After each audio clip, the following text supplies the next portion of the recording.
Yani, this story, I knew it would be good, but I didn't think it would be this good. Like, this is mind-blowing awesomeness. Just it's absolutely insane. Again, as usual, a big thank you to Sarova. You can hear Adelle talking about long-term partnerships. And because value is returned for value. So a big thank you to Sarova. You guys may not even know it's getting dark here and outside. But because of the space that we are, the lighting, we're able to shoot this and maintain one level of just, So, okay, Adelle, you've put your phone on thingy. Left. You have left. It's official. You are no longer employed by Radio Africa. I can't believe you had negotiated to that level. Honestly, I knew what I wanted, and I kept telling my manager stroke lawyer at the time. I remember saying, one thing I never want to do is serve notice again. I'm like, this thing is terrible. It's like you've made a decision in life, then you pause. It's for 3 months. That's a long time. That's a quarter of a year. So I kept saying, how do we ensure I never serve notice again? How do we ensure now that I've shown my cards, I'm kind of like protected somehow? Like, how do we there must be a way that's possible, I love the fact that you also got a lawyer. And what I'm also hearing, a manager. Yes. So do you have a manager this time when you are still at Radio Africa? Yes. Yeah. I only let go of my management team beginning of 2020. COVID? No. I thought, was it beginning of 2020? I figured I can do a lot of things myself. It was getting very noisy. They were now managing many more brands. And then I realized business model-wise, it doesn't make sense. It doesn't make sense in this market. It doesn't make business sense. Okay, were they in the business development? Were they getting you business? They were getting me business. And then they get a cut from that. But what happens when people call you directly? They still get a cut from that. Okay. And I felt I was doing so much of the work, especially towards the end, because they had so many other people they'd signed on, which I guess they had to because of the nature of our industry. It's not big enough for you to work with one person only. Yeah. So did this management company approach you? Yes. They did, huh? Did they approach me or I approached them? I approached them when I knew I wanted to leave. That was like 2016. Yeah. I knew I needed to like formalize some things. Yeah. Structure actually. And that management company came with a lawyer?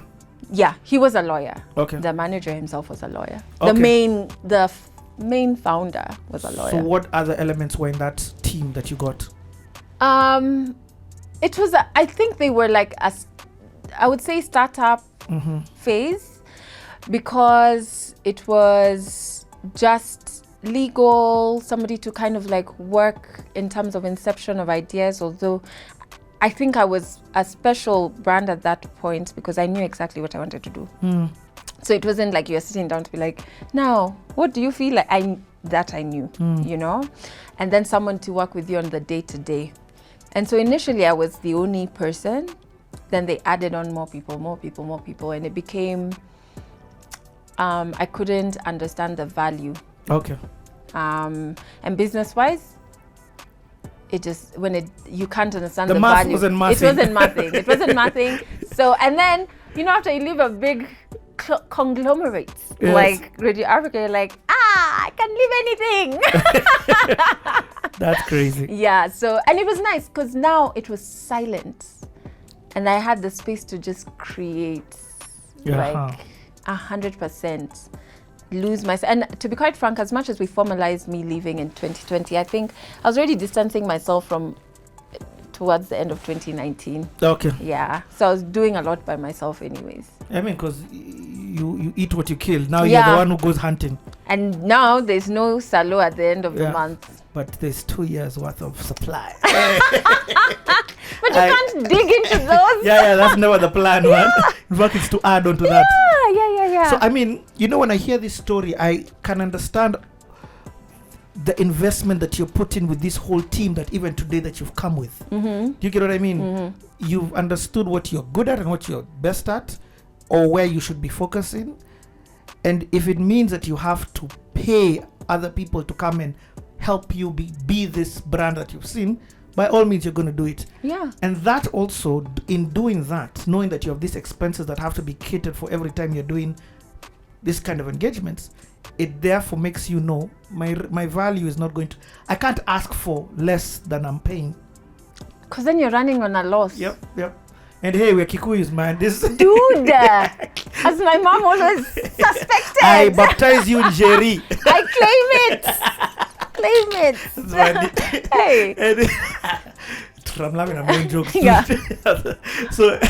So what happens when you switch on the phone? Where does life go now?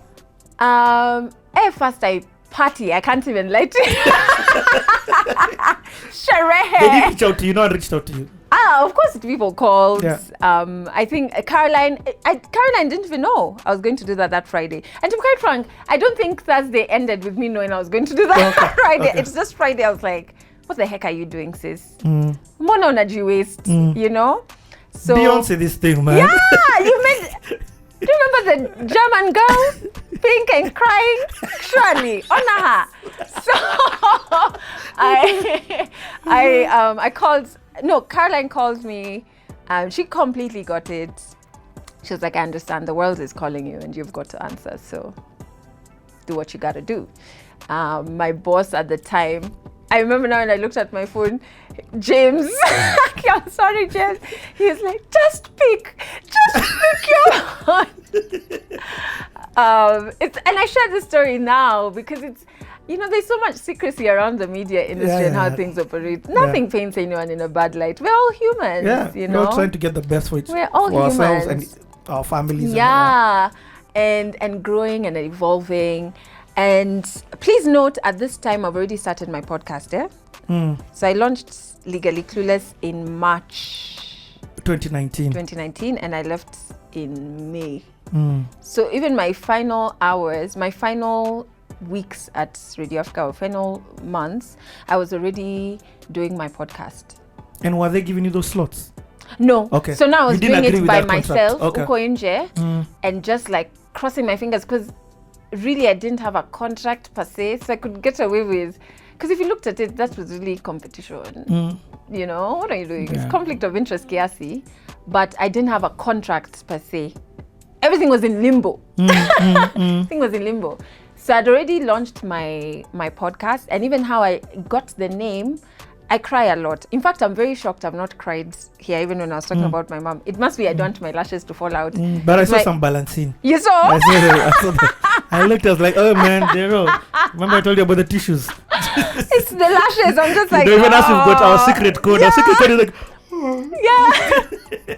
So I was like, it was hectic.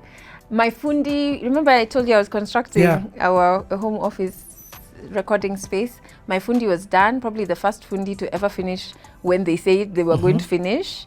The girl doing my interior decor was done. The fundi was building my office furniture was done. My microphones were here. I'd upgraded my laptop, it was there. So now the only person standing between me and starting this podcasting, ni mimi. So I called my friend and I was just crying. I cry a lot. I cried. I was like, what am I doing? How can I leave this job? No, I can't go back. But I also don't want to go back. So my friend told me, then you record that. So record exactly what you're feeling right now, imagine. And literally when I hung up, the name came to me, Legally Clueless, which is exactly what I felt I was. I didn't know what I was doing. And all the emotions were mixed up. I was missing my mom. I'm like, I really needed her now to give me guidance. What am I meant to do? Look, now I've resigned, but now I will come back and like tell me how to maneuver. And so episode 1 is 8 minutes long. And in my head, that was so long. That's not even a podcast. It's a voice note. But I was coming from traditional radio where you speak like, for 1 minute, 1.5 minutes, 2 minutes if you're pushing. And were you free in how you talk? Did you just talk? Yeah. Or did you write down, I'm going to do this? No, I just talked. My voice was shaking. I was like crying. So I did episode 1, 2, 3, 4, episode 5 or 6. Now I'd been invited to the African Union HQ in Addis for a launch of a program they were doing with the youth, and I carried my recorder. Funnily enough, I'd bought that recorder in my partner had bought it for me as a gift in 2015, 2016. It only made sense why I had it now. 2019, now when I started the podcast. So when I went there, one of the people I met... And you're being paid to go there? Yeah. Okay. But I was just attending that one. And I was going to post social media things. And I also wanted to go because I was thinking, I'm still going to do this NGO thing. I want partners. I'm not fully on board this podcast thing. I'm still like... This NGO thing, so yeah. This thing is like a hobby.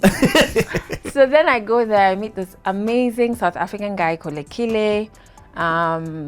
He has such a beautiful, inspiring story.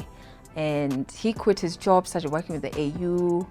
So I tell him, Aki, you have such a good story. Can I record you for my podcast? It's like, cool. So we find a room. Very kienyeji, I record him. And then I put that in the episode. So then I'm like, this guy's from SA. I recorded him in Addis, meaning I can record other people. Then I start recording other people. I recorded Linda Nyangweso, then friends. I literally went through my phone book and I was writing down names of everybody in my phone book who I think has a story and would say yes to me. Then I just hit them up on WhatsApp. So many people said yes. And then I just started recording other people, Pia. Then I said, can I make this a feature? 100 African stories. And that's how that one was born. Did my artwork on Canva with a microphone. 100 African stories. No, 100 African stories. A legally clueless thingy-mabob. First and foremost, I don't think I don't want to skip what you said. Yeah. I did my artwork on Canva. Yeah. So for those... Still do. Yeah, like even I do my thumbnails on Canva for CTA. Like, you didn't go and hire a designer. Dude, none was going to touch the savings. And me, by the way, I pay for things I don't know how to do. I never pay for things I know how to do. Okay. Seldom will you see me, Jerry, if I can do it myself. I'm not paying you. I pay for things I don't know how to do or I don't know how to do well. Okay. If I'm like, hey, yeah, you're struggling in a kafani, just pay this guy. So, you write, I'm going to do 100 African stories. Yeah, because I thought it was going to take me 10,000 years. And so this artist trip was in April, so I'm still at KISS. Oh, yes. So once I leave, now that Friday, I continue with my podcast. And I say on my podcast, actually, I leave on Friday. Then, like, things are swirling. I've not made an announcement to people online. I could care less. Me, I'm just sleeping and sherehing. And then I'm like, okay, maybe I need to put out a statement. Control my narrative. I know how certain things can affect your brand. So I say, okay, cool. So I have videos from when I was on KISS. I quickly edit them on my app. There's an app I use called Mojo. Edit different videos. So it's like a nice timeline of different times when I was in studio. And then I do a caption. I say it was great. It's been fantastic. On to the next. And then I put that out. That's my statement. Ooh. My name is Adelle Onyango with Shafi Weru over there. What up? Unasema nikinunua hiyo nikiingia kwa bedroom ndakuwa superstar. For what? There's Chim there. What is that, Chim? What is that? For what?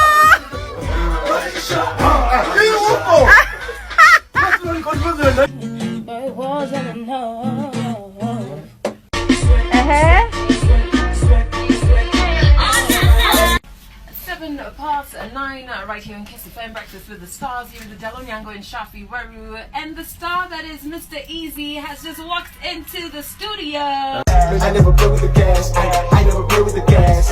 Up and coming at the pinnacle.